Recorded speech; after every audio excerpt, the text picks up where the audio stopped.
What's up guys? So, eto na nga. Natanggap na natin yung in-order nating device from Aspire. Ayan. Actually, na-unbox ko na to mga 4 days ago. So, bibigyan ko lang siya ng review. So, inside dito sa box, ang laman lang nitong box is Bisaya. Ang laman lang nitong box is yung yung cable niya, yung charger na Type-C. Then, meron siyang kasama na isang OCC, which is na yun yung naka-pre-installed sa mismong device. So, eto na nga siya guys. Pabilisin ko na lang. So, itong pinaka-pad niya, meron siyang, tingin ko 5 ml yung juice capacity nito. And yung gamit ko na OCC is yung naka-pre-installed niya na 0.17, which is yun yung may pinakamakapal niya na usok sa mga mahilig dyan na mag-cloud chase. Ayan, kung nakikita nyo guys, ang laki ng OCC niya compare sa mga ibang OCC. And kung nakikita nyo din guys, palagay ko hindi nyo nakikita kasi hindi ko rin nakikita. Umura yung phone lang gamit natin. Ayan.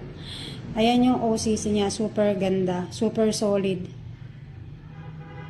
So, ang gamit kong juice dito is yung any juice pwede basta 50-50 ratio or 60-40 na ratio na juice, pwede siya. Then sa MG, depende na lang din sa inyo. Pero kung nasanay ka na talaga na mataas yung MG mo, for example, ako kasi naka 30 MG ako sa mga pre-base.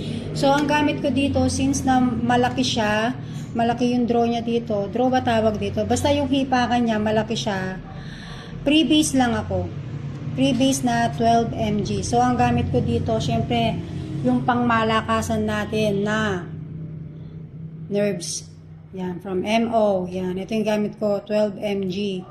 So, itatry natin siya na i-check natin yung cloud check niya.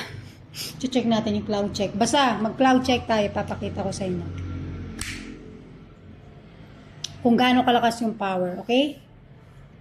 Kailangan, tingkayin ako.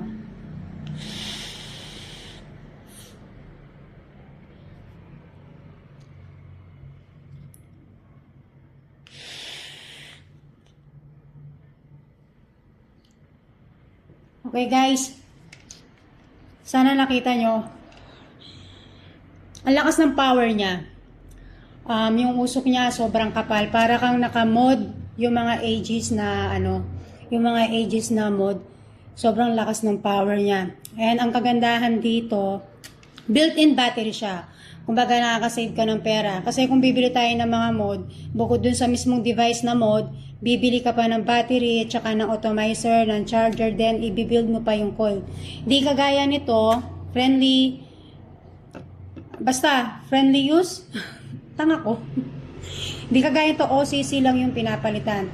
At itong OCC na to, basta tamang ratio, yung gamit mong e-liquid, magtatagal siya up to 1 month to 2 months. So, depende na lang. Huwag ka lang matutuyuan kasi pag natuyuan ka, pangit yun, iiwanan ka. Hindi, joke lang. Huwag ka lang matutuyuan kasi once na matuyuan yan at nahipak mo ng malalim, magdadry yung cotton yan. So, kahit nalagyan mo pa siya ng juice, hindi mo na masusurvive yung cotton niya sa loob kasi nga, sunog na siya. Then, andito yung fire button niya. So, kailangan mong i-press to. And then, yung airflow niya, andito na rin, nakaset na yan. Wala ka nang ibang gagalawin dyan. Then, kung gusto mo nang parang tight siya, takpan mo lang. So, pero para sa akin, okay na siya. Okay na yung airflow niya. So, ayun, ang ganda. Ginalingan ng Aspire dito. So, that's it. Thank you.